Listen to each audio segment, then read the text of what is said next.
আসসালামু আলাইকুম। রায়কা আল হোসেন স্বাগত জানাচ্ছি এনটিভির দুপুরের খবরে। ক্রাউন সিমেন্ট শিরোনাম দেখছিলেন, এবার চলুন পুরো খবরে। যেই সনদে বিএনপি স্বাক্ষর করেছে তার দায়িত্ব বিএনপি নেবে উল্লেখ করে দলটির মহাসচিব মির্জা ফখরুল ইসলাম আলমগীর বলেছেন, এর বাইরে কোনো সনদে দায়িত্ব বিএনপি নেবে না। জাতীয় প্রেসক্লাবে জাতীয়তাবাদী মুক্তিযোদ্ধার দল ও মুক্তিযুদ্ধে প্রজন্ম আয়োজিত মুক্তিযোদ্ধার সমাবেশে তিনি এসব কথা বলেন। জুলাই সনদে যেসব সংস্কারের কথা বলা হয়েছে তার সবই বিএনপি ঘোষিত ৩১ দফায় অন্তর্ভুক্ত আছে বলে জানান মির্জা ফখরুল। ১৭ অক্টোবর জাতীয় সংসদ ভবনের সামনেই তিনি যেই সনদে স্বাক্ষর করেছেন, জাতীয় ঐকমত্য কমিশন সেই সনদের বাইরেও নিজেদের কিছু বিষয় অন্তর্ভুক্ত করে সরকারের কাছে উপস্থাপন করেছে অভিযোগ করে বিএনপি মহাসচিব বলেছেন, এই সনদের দায়িত্ব তার দল নেবে না। এবং আমাদের কিভাবে আপনারা বলেন যে আমরা সংস্কার চাই না? আমরাই তো সংস্কারপন্থী। সবার আগে সেই সংস্কার আমরা করতে চাই, কিন্তু আপনারা যেভাবে জনগণকে বিভ্রান্ত করে, জনগণকে বোকা বানিয়ে এই সংস্কার করতে চান, সেটা অবশ্যই আমাদেরকে জনগণের সামনে তুলে ধরতে হবে। আমাদের এই কথাগুলো বেমালো অনুভবে চলে গেছে, তারা আবার নতুন করে কিছু কিছু ওখানে নিয়ে এসছে। এটা অন্যায়, এটা জনগণের সঙ্গে এটা একটা নিঃসন্দেহে প্রতারণামূলক কাজ। আমরা যেটা সই করেছি সেটা অবশ্যই আমরা সেটা দায়িত্ব গ্রহণ করব, কিন্তু যেটা আমরা সই করিনি সেটা দায়িত্ব আমরা গ্রহণ করব না। জাতীয় ঐকমত্য কমিশনে কিছু সদস্য নিজেদের মতামত রাজনৈতিক দল ও জনগণের ওপর চাপিয়ে দিতে চায় বলে মন্তব্য করেছেন বিএনপি স্থায়ী কমিটির সদস্য আমির খসরু মাহমুদ চৌধুরী। দুপুরে রাজশাহী জেলা পরিষদ মিলনায়তনে বিভাগীয় ব্যবসায়ী সম্মেলনে প্রধান অতিথির বক্তব্যে তিনি একথা বলেন। কেউ কেউ আগামী ফেব্রুয়ারি জাতীয় নির্বাচন বিলম্বিত করতে চায়, তবে স্থবিরতা কাটিয়ে দেশ বিদেশে বিনিয়োগ বাড়িয়ে দেশের পরিস্থিতি স্বাভাবিক করতে ব্যবসায়ীরা দ্রুত নির্বাচন চায়। ঐক্যমত কমিশন করার উদ্দেশ্য ছিল যে ঐক্যমত যতটুকু হবে ওইটা নিয়ে আমরা জনগণের কাছে যাব। ঐক্যমত হয়েছে, সই হয়েছে, এখন তার বাইরে গিয়ে তারা নতুন নতুন দাবি নিয়ে আসছে। তাদের দাবি মানতে হবে, না মানলে এটা হবে সেটা হবে। আবার তাদের সাথে যুক্ত হয়েছে আমাদের ওই কি বলে ঐক্যমতের কিছু লোকজন, তাদেরও আবার মতামত আছে। সরকার সুষ্ঠু ও শান্তিপূর্ণ পরিবেশে নির্বাচন করতে সর্বাত্মক প্রস্তুতি নিয়েছে বলে মন্তব্য করেছেন নির্বাচন কমিশনার মোহাম্মদ আনোয়ারুল ইসলাম সরকার। সকালে পটুয়াখালীতে নির্বাচন প্রক্রিয়ায় ভোট গ্রহণকারী কর্মকর্তাদের দায়িত্ব পালনে চ্যালেঞ্জসমূহ নিরূপণ ও উত্তরণের উপায় শীর্ষক কর্মশালায় এসব কথা বলেন তিনি। বলেন, রিটার্নিং কর্মকর্তারা চাইলে দায়িত্বরত আসনে ভোট গ্রহণ স্থগিত করতে পারবে, তাই নির্বাচনে দায়িত্বরত কর্মকর্তাদের নির্ভয়ে দায়িত্ব পালনের আহ্বান জানান তিনি। রিটার্নিং অফিসার যদি মনে করে কোনো একটা আসনের সবকটি সেন্টার বাতিল করে দিবে, সে যদি যৌক্তিক মনে করে, সেই ক্ষমতাটাও আইনে এবার অন্তর্ভুক্ত করা হয়েছে। ভালো, অবাধ, সুষ্ঠু, নিরপেক্ষ নির্বাচন করার জন্য যত প্রস্তুতি আছে আমরা সব প্রস্তুতি নিয়ে রেখেছি। আমরা অবাধ, সুষ্ঠু, নিরপেক্ষ নির্বাচন যে কোনো মূল্যে করতে বদ্ধপরিকর।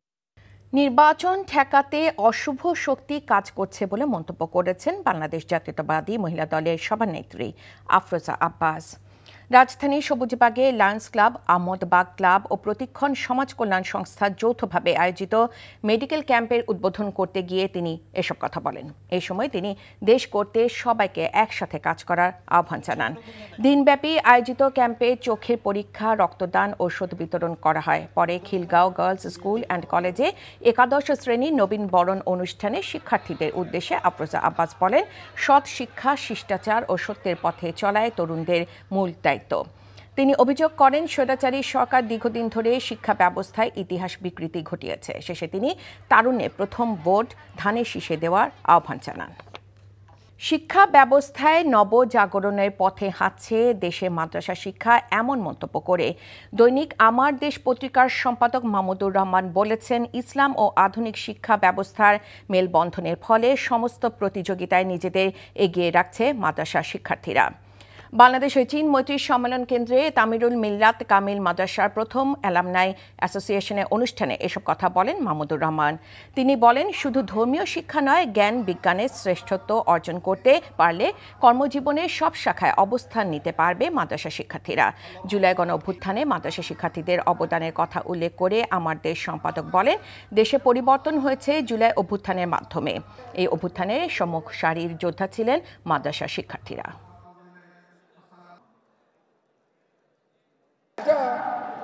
এক ধরনের, আমি মনে করি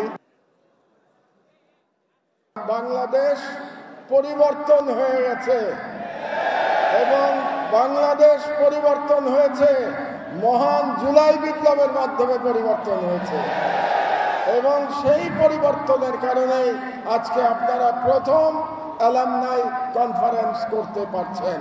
এই জন্যে সকল জুলাই যোদ্ধাদের প্রতি আমার সালাম, আমার সম্মান সকল শহীদদের প্রতি। ৮ দফা দাবিতে মৌলভীবাজার জেলার সকল রেল স্টেশন সহ সিলেট বিভাগে অবরোধ কর্মসূচি পালন করছেন আন্দোলনকারীরা।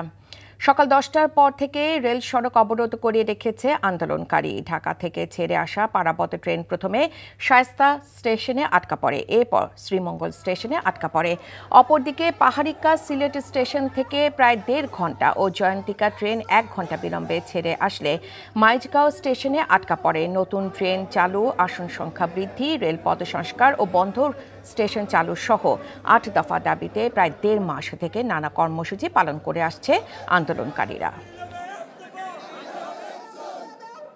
৬ দফা দাবি আদায়ে সাভারে আঞ্চলিক সড়ক অবরোধ করে বিক্ষোভ করছে সিটি ইউনিভার্সিটির শিক্ষার্থীরা।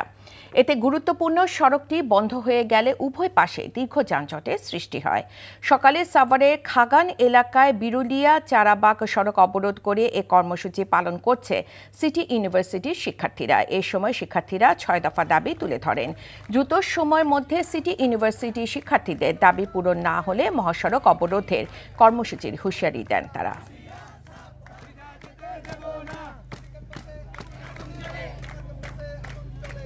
মার্কেন্টাইল ব্যাংক অর্থনীতির খবর। চাঁদপুর বড় স্টেশন মাছঘাটে হঠাৎ করে ইলিশের সরবরাহ কমে গেছে, ফলে বাজারে ইলিশের দাম কেজি প্রতি 200 থেকে 300 টাকা পর্যন্ত বেড়ে গেছে। সরবরাহ কম থাকায় ক্রেতারা ঘাটে এসে চাহিদা অনুযায়ী ইলিশ কিনতে পারছেন না। স্থানীয় ব্যবসায়ী ও ক্রেতারা জানায়, কয়েকদিন আগেও যেখানে ঘাটে প্রচুর ইলিশ আসতো, এখন হঠাৎ করে মাছের যোগান কমে গেছে। এতে ক্রেতা ও পাইকারি ব্যবসায়ীরা উভয়ই বিপাকে পড়েছে। চাঁদপুরে পদ্মা মেঘনা নদীর জেলেরা জানিয়েছে, নদীতে ইলিশের সংখ্যা এখন খুবই কম, ফলে জালে কাঙ্ক্ষিত ইলিশ উঠছে না। আজকের বাজারে 1 কেজি ওজনের ইলিশ বিক্রি হচ্ছে 2,500 টাকা থেকে 2,700 টাকায়।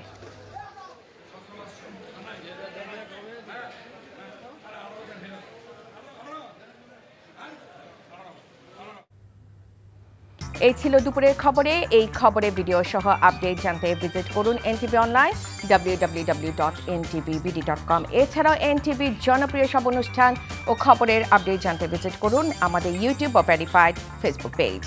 5টায় দেশের খবর দেখার আমন্ত্রণ রইল। ধন্যবাদ সবাইকে।